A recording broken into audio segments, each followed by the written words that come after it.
Cascavel, com Valdomiro Cantini. 9h18 no horário de Brasília, 9h18. Muita informação na edição de hoje, da sexta-feira. Eu já abro o programa falando com o deputado Sérgio Souza, que é o presidente da Comissão da Agricultura no Congresso Nacional. Primeiro, essa preocupação, deputado Sérgio Souza, da questão das terras indígenas, ocupações, ameaças, né? Como é que está esse momento de até conflito agrário envolvendo os produtores rurais? O que o senhor tem a dizer diante dessa preocupação, deputado? Seja bem-vindo, bom dia. Bom dia, Cantini, bom dia a todos os ouvintes da nossa querida Rádio CBN de Cascavel. É um prazer falar com você e com todos os ouvintes da região oeste. Nós fizemos em Brasília, na data de ontem, Cantini, mais um grande movimento em favor da defesa do direito à propriedade, em favor do produtor rural. Mais uma vez, nós levantamos essa questão, incitados pelos sindicatos rurais de Guaíra, de Terra Roxa, da região oeste como um todo. Mais uma vez, nós ouvindo a questão da FAEP, a invasão de terras por indigenistas naquela região de Terra Roxa, inclusive com a FUNAI incentivando isso. Nós fomos ao Congresso Nacional nessa audiência pública e fizemos uma audiência diferenciada. Colocamos na mesma mesa o governo, na pessoa da FUNAI, levando as federações, os produtores do Mato Grosso do Sul e também do Paraná, e fizemos uma verdadeira desabafo, porque, Cantini, é inadmissível você ter uma Constituição Federal que diz lá no seu artigo 5º que, dentro das suas cláusulas pétreas, que um país democrático e de direito tem que respeitar o direito à propriedade, a garantia à propriedade.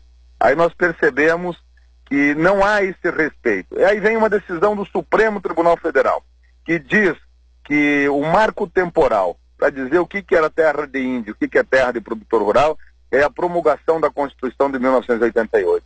E o governo, na pessoa da sua FUNAI, não respeita isso, inclusive críticas fortes ao Ministério Público Federal, à AGU, à Procuradoria da República, no sentido de, aos seus funcionários, é claro, no sentido de que estes têm promovido ações ideológicas e não têm cumprido a lei, como assim determina a Constituição e o próprio Supremo Tribunal Federal.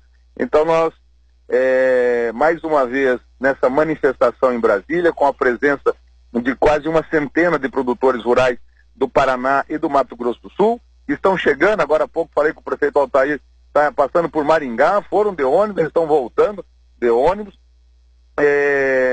Fizemos esse ato de repúdio às ações da FUNAI nas demarcações de terras que estão promovendo na região de Guaíra e Terra Roxa, e que a pretensão é chegar até Foz do Iguaçu, né? Engessar mais de 100 mil hectares nessa região, e região extremamente produtiva, que nós sabemos como é. Agora, unilateralmente, que autoridade tem a FUNAI para fazer isso, deputado? Pois aí é que nós estamos chegando a um ponto comum. Nós, inclusive, da reunião sai uma proposição que será encaminhada ao presidente Michel Temer, à procuradora da República Raquel Dodge, ao ministro da Justiça e a outras autoridades, dizendo exatamente o seguinte: num Estado democrático de direito, nós devemos respeitar as leis. As leis são muito claras nesse sentido. E quem é que está desrespeitando as leis? Nós vamos apontar quem é que estão desrespeitando as leis. Porque não se pode formar uma comissão para entrar nas propriedades, para fazer demarcação, se tem uma decisão do Supremo, se tem um parecer da AGU dizendo que tem que se respeitar as condicionantes e o marco temporal. Então há um verdadeiro desrespeito por parte daqueles que manipulam o sistema, incitados por ONGs, muitas dessas são financiadas pelos próprios organismos governamentais, ou tiram proveito dos organismos governamentais para levarem vantagens em cima na exploração do índio. E nós temos que também colocar uma situação junto ao Ministério das Relações Exteriores, Ministério da Defesa, porque está havendo uma verdadeira invasão de paraguaios. Já tem mais de 3 mil paraguaios vivendo no Brasil de maneira irregular, dizendo que estão indo e absolvendo, inclusive, programas sociais do governo federal. Bom, agora, qual é a expectativa disso tudo para que não avance o que eles estão tentando fazer? Nós precisamos de duas ações. Uma pressão muito forte junto ao governo federal para que o governo não permita ações como essa pelos seus próprios entes administrativos, e a outra é nós aprovarmos no Congresso Nacional a proposta de emenda à Constituição que regulamenta e que coloca com clareza essa questão do marco temporal. Só que há uma militância muito forte contrária a isso. Nós já avançamos um pouco, tem uma PEC que foi aprovada no Senado, hoje está na Câmara, tem uma outra que nós estamos tentando voltar na Câmara, que é a PEC 215, e ainda não conseguimos avançar. Então a nossa meta no próximo ano, inclusive foi a fala da deputada Tereza Cristina, do Mato Grosso do Sul, que será a presidente da Frente Parlamentar Agropecuária a partir do ano que vem, a fala dela foi exatamente nesse sentido. A ação principal da Frente Parlamentar Agricultura, o ano que vem, vai ser a regulamentação, por vez, dessa questão de ocupação e demarcação de terras indígenas. O problema é o seguinte, Cantini, hoje já tem mais de 5 mil indigenistas e paraguaios naquela região, numa proposta de expropriação de dezenas de milhares de hectares de terras produtivas.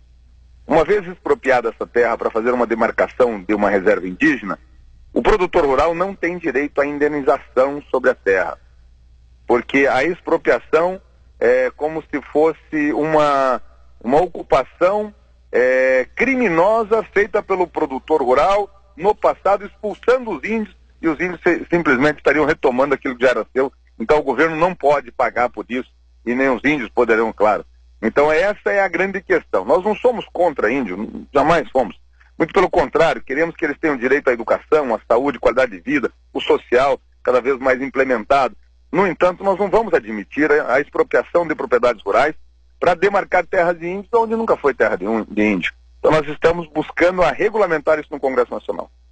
Bom, deputado, vamos continuar conversando, que o tema é polêmico e não está exaurido, ou seja, esgotado. Temos muita preocupação pela frente, principalmente porque tememos conflitos, né, deputado? Com certeza. Conflito armado, inclusive eu tenho visto o movimento aí dos dois lados, é muito preocupante. Eu acho que o governo tem que saber disso. Olha, ontem tiveram discursos muito fortes na audiência pública na comissão, inclusive nesse sentido. Ficou muito claro, se nós não tomarmos uma atitude o mais rápido possível, vamos ter tragédias na região. E por falar aí no Congresso Nacional, Cantini, aproveitando a sua audiência, a audiência da CBN Cascavel, só dar uma boa notícia aos nossos produtores rurais. Eu ia entrar nesse assunto, hein? Eu ia entrar, que o Senado aprovou ontem também, né? Isso, vamos lá, eu vou lhe ouvir. Pode continuar agora, pode continuar sua linha raciocínio. Eu não ia deixar escapar essa do Fundo Rural, que foi quando o Congresso quer trabalhar, deputado, eu fico feliz quando o Congresso quer trabalhar. Olha, toque de caixa, nós tínhamos que aprovar esse ano e tem que ser publicado esse ano para valer a partir de 1º de janeiro, né? Perfeito, porque o ano que vem é ano eleitoral e não poderia, né? Exatamente. Como é que ficou então agora, deputado? Então veja só, primeiro vou dizer o seguinte, que ficou esse imbróglio todo pela decisão do Supremo Tribunal Federal, dizendo que é constitucional a cobrança do Fundo Rural. O Fundo Rural é a parte da contribuição social do produtor rural. É o imposto que ele paga para suportar a aposentadoria do agricultor familiar, a parte patronal do agricultor empregador, para cuidar da saúde, o SUS é a parte da contribuição para a saúde do produtor rural e também para o social. Então essa contribuição social se paga ela hoje 2% a cada sobre o valor bruto da venda dos produtores. Então, se ele produzir 100 sacas de feijão, 2 sacas vai para o governo. Não é 2,5, deputado? Oi? Não era 2,5 até então? Não, o 2,5 é 2,3, né? 2,3, 2,5, mas aí tem Senar e Ministério Público do Trabalho. Perfeito. Entendeu? Que são outras contribuições. O imposto mesmo para isso era 2%.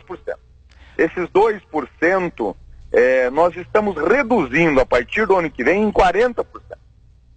E tem uma explicação para tudo isso. Há 40 anos atrás nós tínhamos 70%, 80% da população no campo e hoje nós temos 5%.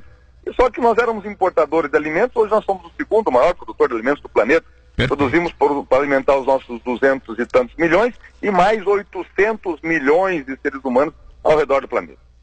Então essa redução é justa. e nós tínhamos o problema de quem não pagou nesse período, porque havia o imbróglio judiciário. Então se resolveu isso ontem com a aprovação na Câmara e no Senado essa semana. Terminamos de aprovar na Câmara essa semana os destaques que haviam pendentes ainda, e aprovamos no Senado, agora vai a sanção presidencial, que até o final do ano o presidente Michel Temer deve sancionar, e haverá um ganho maravilhoso para o agricultor, que a partir do ano que vem pagará tão somente 1,2 para a contribuição social, ou seja, o Fundo Rural, mais Senar e mais a segurança do trabalho. Bom, e esse 0,8% ele poderá amortizar da dívida que aqueles que não pagaram o Fundo Rural, né? Perfeito. Aí o seguinte, quem deve, Cantini, aqueles produtores rurais que não pagaram, que poderão ser executados pela Receita a partir do ano que vem, ele poderá parcelar as suas dívidas em até 20 anos e limitando o máximo da parcela nesse 0,8%,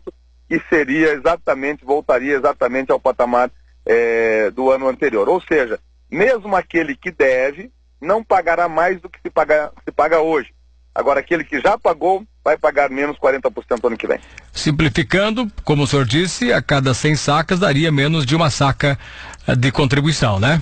0,8. Você veja o seguinte, né? Você imagine em 242 milhões de toneladas, né?